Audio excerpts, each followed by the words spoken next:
계속해서 하나님의 복음, 오늘 8번째 시간입니다. 8번째 시간이고요. 로마서 필사는 8장을 하시면 되겠습니다. 이번 주에 로마서 5장입니다. 오늘 본문 말씀은 로마서 5장 1절부터 11절까지입니다. 신약성경 신약성경 245쪽에 있습니다. 로마서 5장 1절부터 11절 하나님의 영광이라는 제목으로 오늘 말씀을 나누고자 합니다. 제가 먼저 봉독해 드리겠습니다. 그러므로 우리가 믿음으로 의롭다 하심을 받았으니 우리 주 예수 그리스도로 말미암아 하나님과 화평을 누리자. 또한 그로 말미암아 우리가 믿음으로 서 있는 이 은혜에 들어감을 얻었으며 하나님의 영광을 바라고 즐거워하느니라. 다만 이뿐 아니라 우리가 환난 중에도 즐거워하나니 이는 환난은 인내를, 인내는 연단을, 연단은 소망을 이루는 줄 알미로다. 소망이 우리를 부끄럽게 하지 아니함은 우리에게 주신 성령으로 말미암아 하나님의 사랑이 우리 마음에 부음바 됨이니 우리가 아직 연약할 때의 기약대로 그리스도께서 경건하지 않은 자를 위하여 죽으셨도다. 의인을 위하여 죽는 자가 쉽지 않고 선인을 위하여 용감히 죽는 자가 혹 있거니와 우리가 아직 죄인 되었을 때에 그리스도께서 우리를 위하여 죽으심으로 하나님께서 우리에 대한 자기의 사랑을 확증하셨느니라. 그러면 이제 우리가 그의 피로 말미암아 의롭다 하심을 받았으니 더욱 그로 말미암아 진노하심에서 구원을 받을 것이니 곧 우리가 원수 되었을 때에 그의 아들의 죽으심으로 말미암아 하나님과 화목하게 되었은즉 화목하게 된 자로서는 더욱 그의 살아나심으로 말미암아 구원을 받을 것이니라. 그뿐 아니라 이제 우리로 화목하게 하신 우리 주 예수 그리스도로 말미암아 하나님 안에서 또한 즐거워하느니라. 아멘. 2절 한 번만 다시 한번 보여주시겠습니다. 2절은요 우리 다 같이 한번 2절 한 번만 같이 다시 한번 봉독해 보겠습니다. 시작. 또한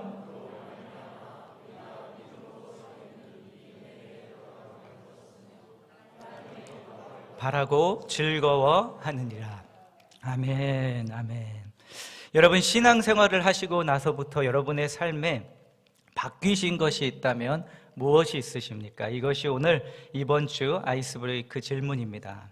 이것을 한번 같이 나누시는데요, 이 신앙생활 하면서 나에게 바뀐 것, 특별히 긍정적으로 바뀐 것이 무엇인지 좀 함께 나누어 보시기 바랍니다. 제가 이렇게 보니까요, 그리스도인들인데도 좀 부정적인 그런 분들이 많이 있는 것 같아요. 그래서 저는 셀에서 우리가 이것을 함께 훈련하면 좋겠습니다. 그것은 뭐냐면요, 우리의 대화를 통해 우리의 생각과 마음을 긍정적으로 바꾸는 겁니다.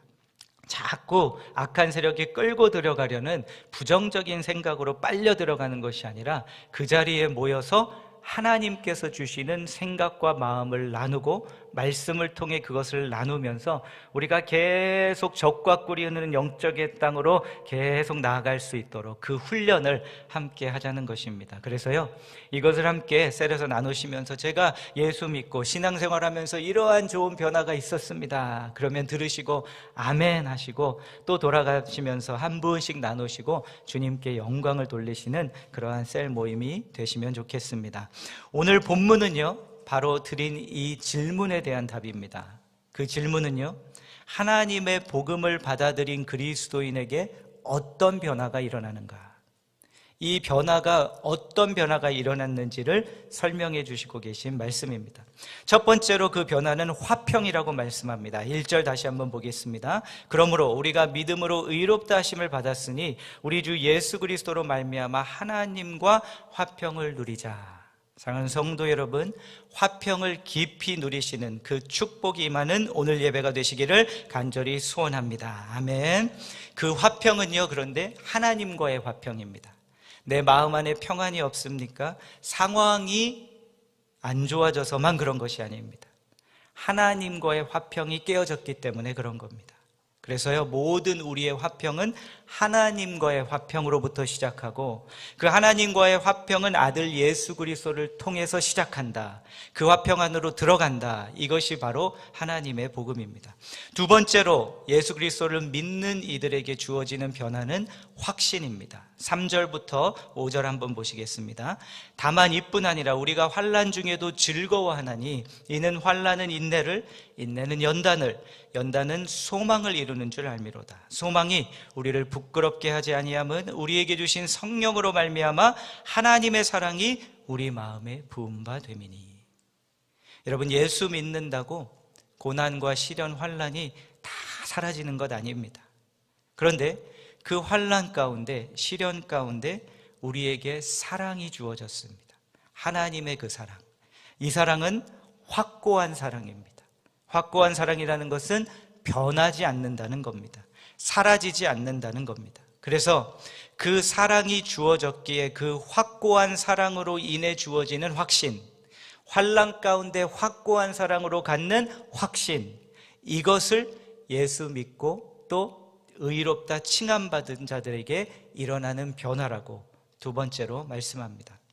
그런데 여러분, 오늘 말씀 가운데 좀 집중하려고 했던 그 2절, 그 가운데 또 한 가지의 변화가 있습니다. 다시 한번 보시겠습니다. 또한 그로 말미암아 우리가 믿음으로 서 있는 이 은혜에 들어감을 얻었으며 하나님의 영광을 바라고 즐거워하느니라, 이렇게 말씀합니다. 영광, 하나님의 영광을 즐거워하는데 그 영광을 바라고 즐거워한다 말씀합니다. 바란다는 것은 아직 일어나지 않은 일을 의미하는 것이죠. 그래서 영어로는 hope of the glory입니다. 일어나지 않은 것을 소망함으로 인해 내 안에 일어나는 그 기쁨, 즐거움, 이것을 설명하고 있습니다. 즉, 그 미래의 영광, 하나님의 영광, 그 미래의 영광을 향한 소망입니다. 그 영광을 바라고 즐거워한다라고 고백하고 있습니다. 그런데 여러분, 이 다가올 영광, 이 영광이 도대체 무엇일까요? 우리 그리스도인들에게 다가올 이 미래의 영광, 하나님의 영광은 도대체 무엇입니까, 이것이? 아마 천국이라고 말할 수 있을 것입니다. 그런데 여러분, 천국 하면 한때 우리 모든 그리스도인들의 마음이 불같이 뜨거워지고 타오르는 때가 있었습니다. 왜냐하면 세상에서 사는 것이 어려웠기 때문에 그렇습니다. 그래서 천국 하면 우리 그리스도인들에게 지금 당장 가고 싶은 그곳, 하나님이 계시는 곳, 이렇게 우리의 마음이 뜨거워졌던 때가 있었습니다. 그런데 목회자로서 제가 요즘 이렇게 우리 현대 시대와 또 이 교회를 잘 좀 살펴보면 요즘은 천국이 그만큼 인기가 많지는 않은 것 같습니다. 왜냐하면 지금 우리가 살고 있는 이곳도 이제 나쁘지 않기 때문에 그렇습니다. 물론 우리가 살아가는 이곳이 완벽하지는 않습니다. 하지만 그럼에도 꽤 괜찮아졌습니다. 건강하고 돈만 좀 넉넉히 있고 치안이든 사고든 안전하기만 한다면 이 세상도 살만해졌습니다. 그래서 천국 하면 마음이 뜨거워지고 내가 당장 달려 들어가고 싶은 곳이 아니라 가고는 싶지만 최대한 좀 늦게 가고 싶은 곳, 이렇게 바뀌었습니다. 그래서 이 미래의 하나님의 영광을 향한 즐거워하고 바란다는 이 사도 바울의 고백을 보면서 제가 이 세 가지 질문을 이 말씀 앞에 던지게 되었습니다. 첫 번째는 뭐냐면요, 이 영광이 도대체 뭐길래 사도 바울은 이렇게 바라고 즐거워하는가? 그냥 그 천국인가? 두 번째, 왜 우리는 이 영광을 바라고 즐거워하지 못하는가? 그리고 세 번째, 어떻게 하면 우리도 이 영광을 바라고 즐거워할 수 있을까? 이 세 가지 질문을 이 말씀을 통해 던지게 되었고요. 주님께서 주신 그 답을 말씀과 함께 여러분과 나누도록 하겠습니다. 오늘은 그 말씀, 하나님의 영광에 집중하고자 하는 것입니다. 사진 하나 보여드리겠습니다. 여러분, 이분이 누구신지 아십니까? 혹시 아시는 분 있으세요? 이름을 들으시면 다 아실 겁니다. C.S. 루이스라는 분입니다. 영국 케임브리지 대학에서 중세와 르네상스 영문학을 가르치셨던 분인데요. 이분이 원래는 무신론주의자였습니다. 그런데 30대에 기독교인이 되셨고요. 그리고 나서 20세기의 최고의 복음주의자이자 변증가로 인정을 받았던 분입니다. 이분의 이런 외모, 얼굴은 모르시지만 나니아 연대기 하면 아실 겁니다. 나니아 연대기 책을 쓰신 분이고요. 또 좀 더 관심이 있으신 분들은 순전한 기독교라는 책 제목 들어보셨을 겁니다. 이런 책들 이렇게 많이 쓰시고 정말 우리 그 기독교 역사 20세기에서는 보물 같은 그러한 분이셨는데요.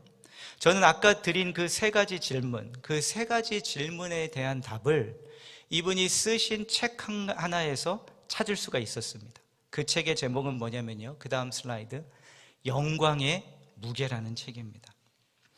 원래 이 책은 1942년 영국과 독일이 전쟁 중에 이분이 하신 설교문입니다. 그런데 이 설교문이 책이 되어서 아주 유명한 이제 책이 되었는데요. 제가 원래 설교를 하면서 책 한 권을 많이 인용하지 않습니다. 그런데 이 책은 처음 제가 말씀을 준비했을 때 인용한 것만 한 10장 정도를 슬라이드를 만들어 놓았었어요. 왜냐하면 이 책에 보화가 있는데 혹시라도 제가 이거를 전달을 못하면 어떡하나. 그래서 우리 PPT 하시는 집사님이 수고를 많이 하셨지만 제가 10장이 넘는 슬라이드를 다 보내드렸는데 오늘 아침에 나와서 또 다시 들여다보고 또 어젯밤 늦게까지 고민하면서 다른 마음을 주셔서 대폭 줄였습니다. 집사님 죄송합니다. 그렇지만 두려움이 아직도 있어요. 이 감격을 전해야 하는데, 왜냐하면 제가 이것을 수년을 읽고 또 읽고 또 읽고 또 씹어보고 또 고민하고 묵상을 해서야 이제 좀 보이기 시작한 책인데, 제가 다 못 읽어드리니 한번 목표를 세우시고 구입하셔서 읽어보시기 바랍니다. 그래서 제가 나누어드리지 못하고 놓치는 부분을 좀 다 얻으실 수 있도록. 그런데 그 질문에 대해서 이 책에서 제가 좀 답을 얻었는데요. 첫 번째, 이 영광이 도대체 뭐길래 이렇게도 그리스도인이 바라고 즐거워한다 라고 고백하고 있는가? 이 C.S. 루이스의 영광의 무게라는 책을 보면 세 가지 주제를 크게 다루는데요, 마지막 세 번째로 나누는 주제가 영광이라는 주제입니다. 그리고 C.S. 루이스는 이렇게 말합니다. 성경을 보면 하나님께서 우리에게 미래의 영광에 대해 여러 가지로 설명을 하신다고. 첫 번째는 우리가 예수 그리스도와 함께 있을 것이고, 그분을 둘째로 닮게 될 것이고, 우리는 그 영광을 얻게 될 것이고, 또 나중에 그 영광의 자리에 가면 잔치하고 기쁨을 누릴 것이고, 또 다섯 번째로 우리가 어느 직위를 얻을 것인데 우리가 다스리는 자로 그날이 되면 세움받을 것이다 라고 성경에서 이렇게 우리의 그 미래에 관해서 말씀하고 있다고 C.S. 루이스는 말합니다. 그런데 이 모든 것들이 어떤 면에서는 상징적입니다. 왜냐하면 성경이 표현하고 있는 그 훨씬 이상이기 때문에. 무슨 말씀인지 아시겠죠? 성경에서는 우리에게 앞으로의 미래에 우리의 영광이 이럴 것인데 그게 전부가 아니라는 겁니다. 우리가 생각하는 그 상상도 못할 만큼 그 이상의 그 미래의 영광이 우리를 기다리고 있는데, 성경은 이렇게 우리에게 설명해 주고 있다고. 우리 믿는 이들에게 다가올 그 미래의 영광이 무엇인지, 하나님의 영광이. 그러면서 C.S. 루이스가 표현한 글들 중에 이 미래의 우리 그리스도인들에게 다가올 그 영광을 저는 이 글에서 가장 다음 글에서 잘 표현하고 있는 것 같아서 이것은 좀 인용을 해서 보여드리겠습니다. 하나님께 기쁨이 된다는 것, 하나님께서 행복해 하시는 이유가 된다는 것, 그리고 하나님께 사랑을 받는다는 것. 단지 불쌍힘을 여김을 받은 그런 정도의 사랑이 아니라 마치 예술가가 자신의 작품을 기뻐하듯이, 아버지가 자신의 아들을 기뻐하듯이 그렇게 하나님께서 우리를 기뻐하시는 것, 이것은 실로 인간의 생각이 감히 감당해낼 수 없는 영광의 무게입니다. 이게 불가능해 보이지만 그러나 사실입니다. 아멘. 감사합니다. 이것만 보고도 지금 살짝 마음이 뛰기 시작하신다면 여러분은 다가올 영광의 미래에 지금 이것이 보이시는 겁니다. 예술가들에게 그 순간들이 있다고 하죠. C.S. 루이스는 뭐냐면요, 내가 이 작품을 하나 만들고 있는데 가장 전 이렇게 표현하고 싶습니다. 내 안에 불순물이 하나도 없고 때묻지 않는 그 나의 작품을 향한 그 순수한 깨끗한 그 정결한 그 애정과 사랑을 느끼는 그 순간, 예술가들이 느끼는 그 순간, 그것처럼 그 영광의 그 미래의 자리에 우리가 들어가면 하나님께서 우리를 이렇게 기뻐하시는 것을 같이 참여하여 체험하게 될 그 미래의 영광. 여러분, 여러분의 삶 가운데 이 불순물이 하나도 없이 때묻지 않은 이 영광의 감격을 조금이나마 누린 적이 있으십니까? 저는 있다고 설명드리고 싶습니다. 왜냐면요, 연예인들도 그렇습니다. 여러분, 연예인들이요, 유명한 가수들 보면 때로는 인기에 휩쓸리고 돈에 매여서 무너지고 그것에 흔들릴 때가 있지만요, 대부분의 많은 가수나 연예인들도 그 자리에 들어가는 이유는 그들이 삶 가운데 그 노래를 부를 때, 춤을 출 때 그 아무런 불순한 생각과 동기와 아무것도 때묻지 않은 그 순간, 내가 노래하고 춤출 때 그 순간의 황홀함, 제가 황홀함이란 단어를 쓸게요. 황홀함을 느꼈기 때문에 그것을 하는 겁니다. 이런 지금 그 순간을 설명하고 있는 겁니다. 여러분께서 일을 하실 때 이 순간을, 이 황홀함을 경험하셨던 분이 있을 겁니다.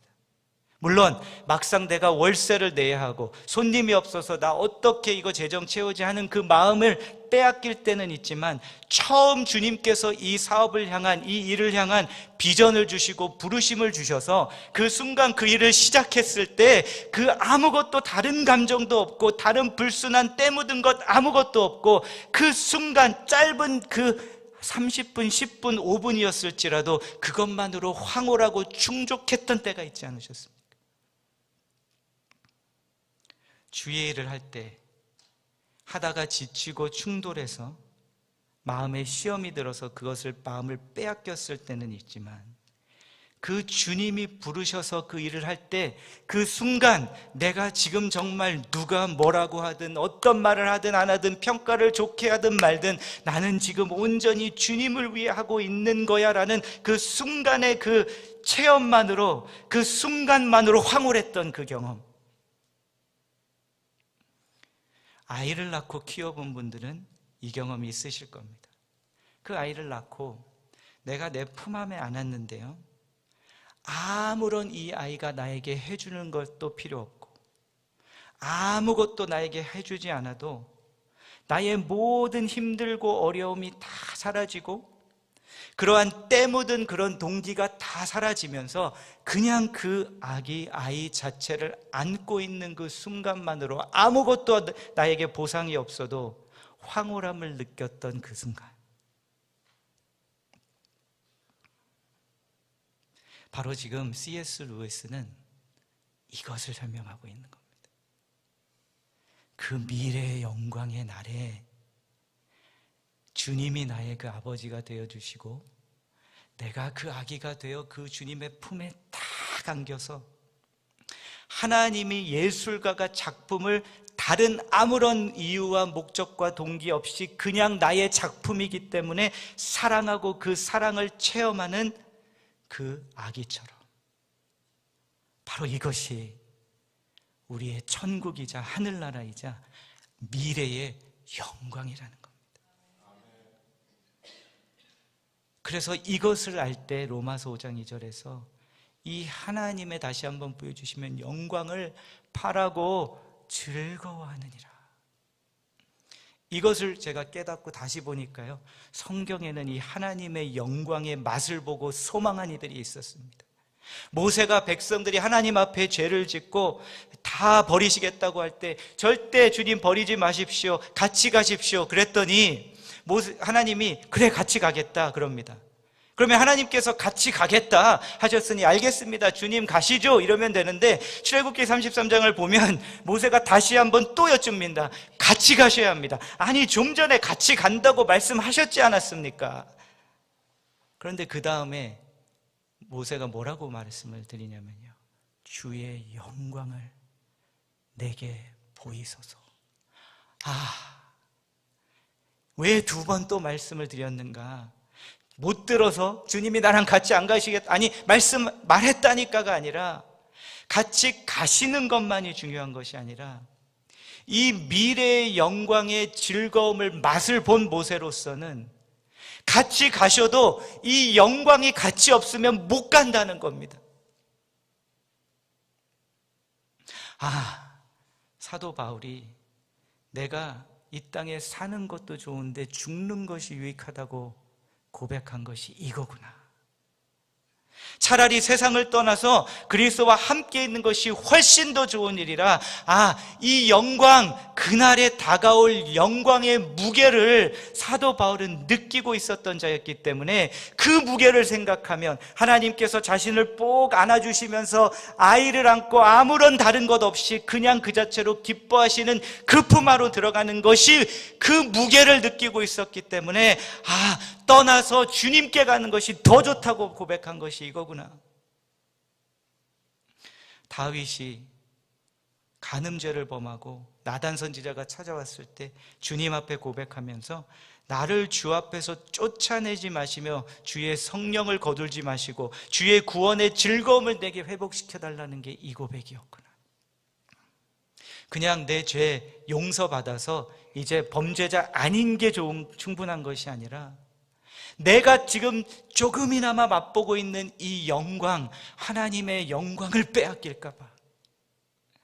그래서 그것을 거두어 가지 말라고. 주님의 임재를 거두어 가지 말라고.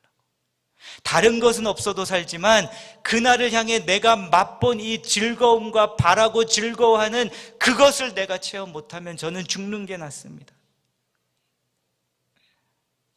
이 감당할 수 없는 영광의 무게를 알고 있었던 자들이었습니다. 사랑하는 성도 여러분, 여러분과 저는 이 영광의 무게를 체험하게 될 자들인 줄로 믿습니다. 아멘.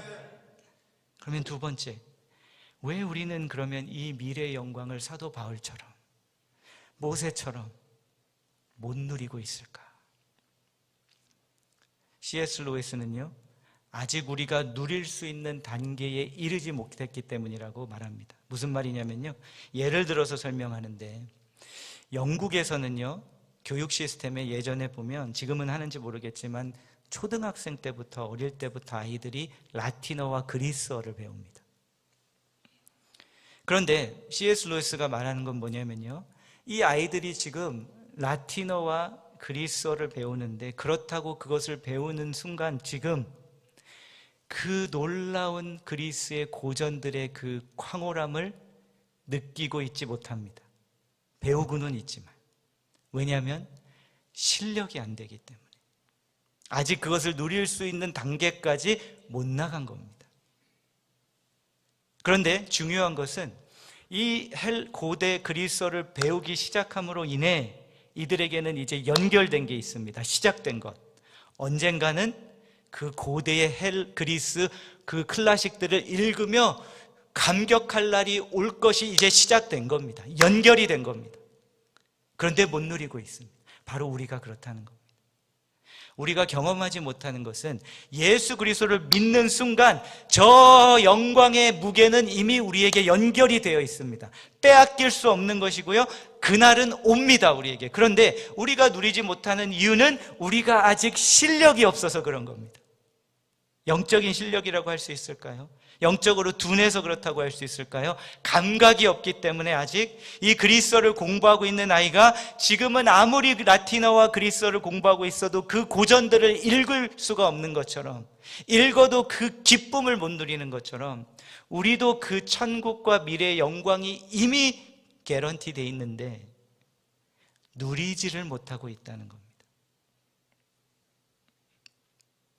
그리고 또 한 가지 이유는요, 그 가운데 우리가 세상의 가르침에 현혹되어 있기 때문에.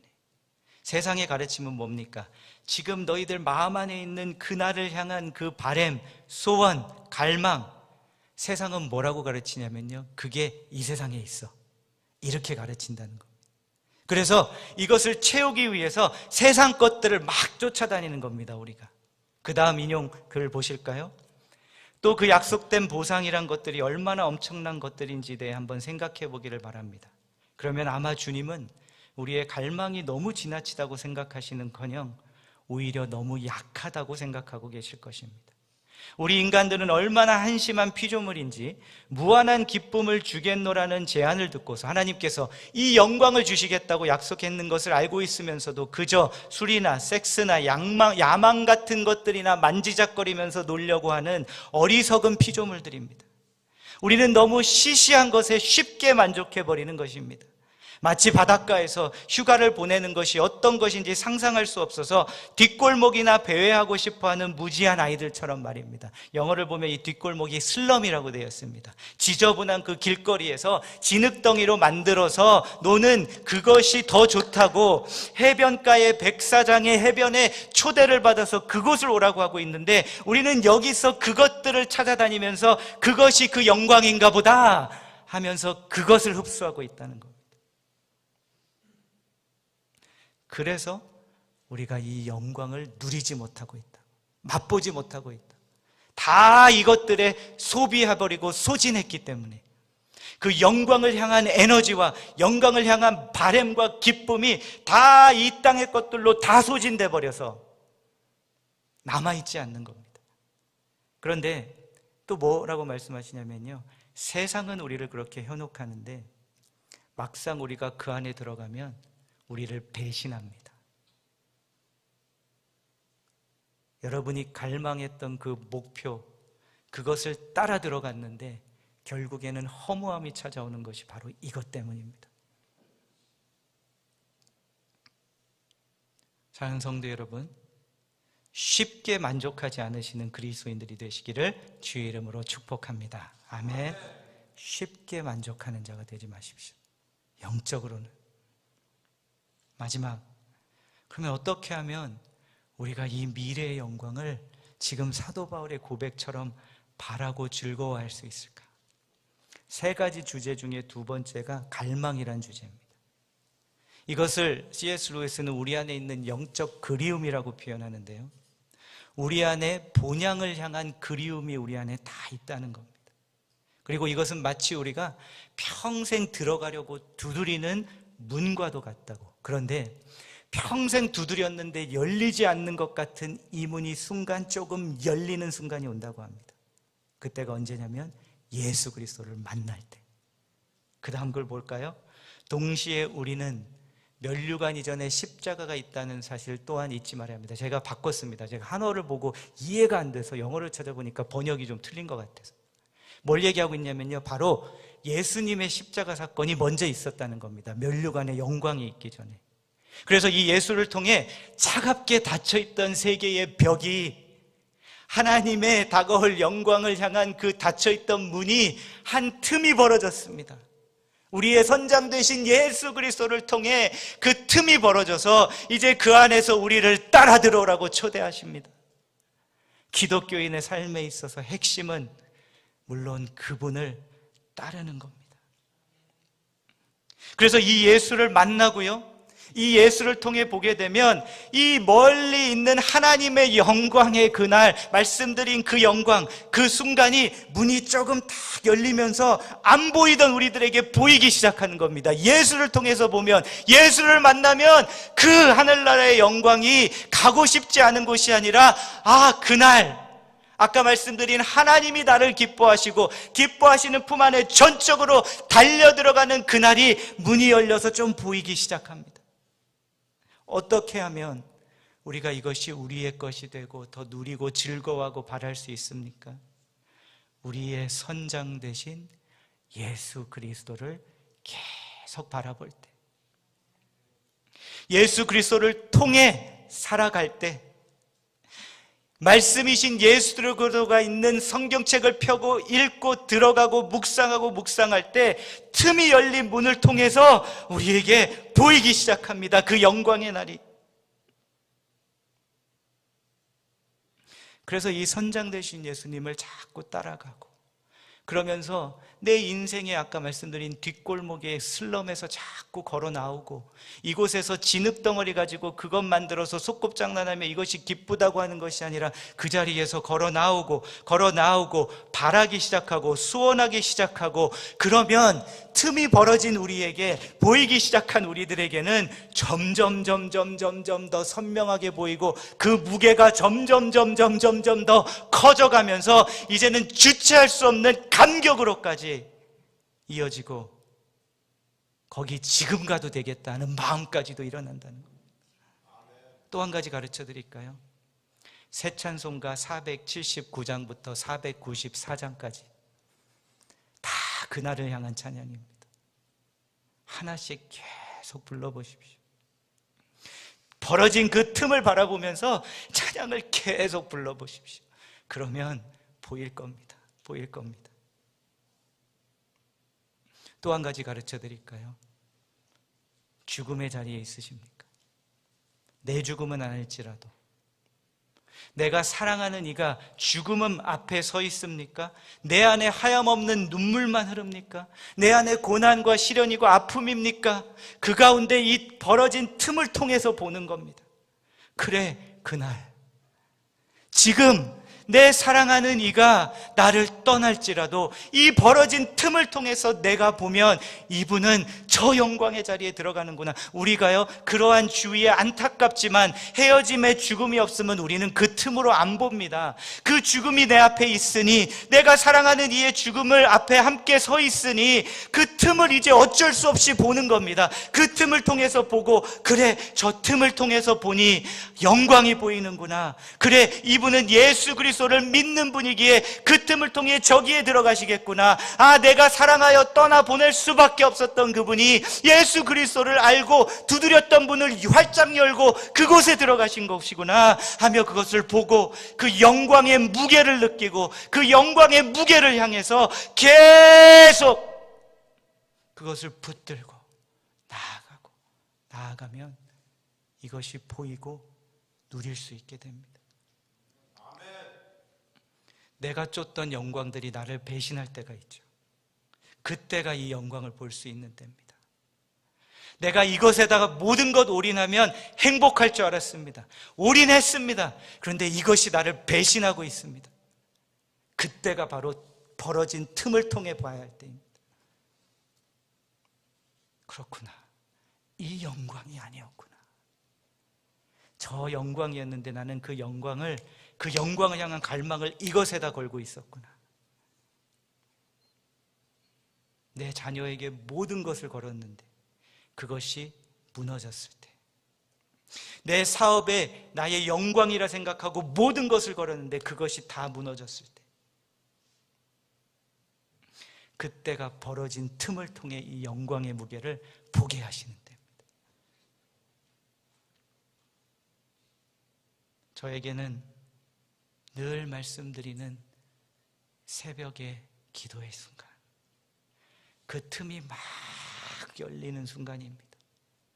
이 자리에 방석에 무릎 꿇고 앉아서 주님 앞에 가만히 있으면 나의 모든 상황들 가운데 그 틈이 딱 열리는 게 보이면서 그 안으로 빛이 들어오기 시작합니다. 그렇지, 저 영광의 무게. 하나님의 복음이 성도들을 통해 일을 하며 이것이 간증으로 저에게 나누어 주실 때, 이뿐 아니라 환난 중에 즐거워하나니 환난은 인내를, 인내는 연단은 소망을 이루는 줄 않는다라고, 이것을 정확히 이대로 말씀은 안 하시지만 성도님들이 오셔서 지금 이러한 일이 있는데 이것이 이루어지고 있다는 것을 고백할 때, 그분들을 삶에서 벌어진 틈이 보이는 것이 제가 보일 때, 같이 함께 벌어진 틈을 통해 영광의 무게의 날이 보이는 것이 보일 때,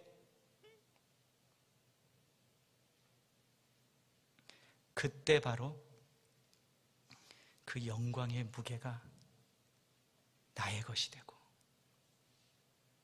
미래의 하늘나라 뭐가 좋아가 아니라 두드리고 있는 이 문 열리는 그날, 주님 기다립니다.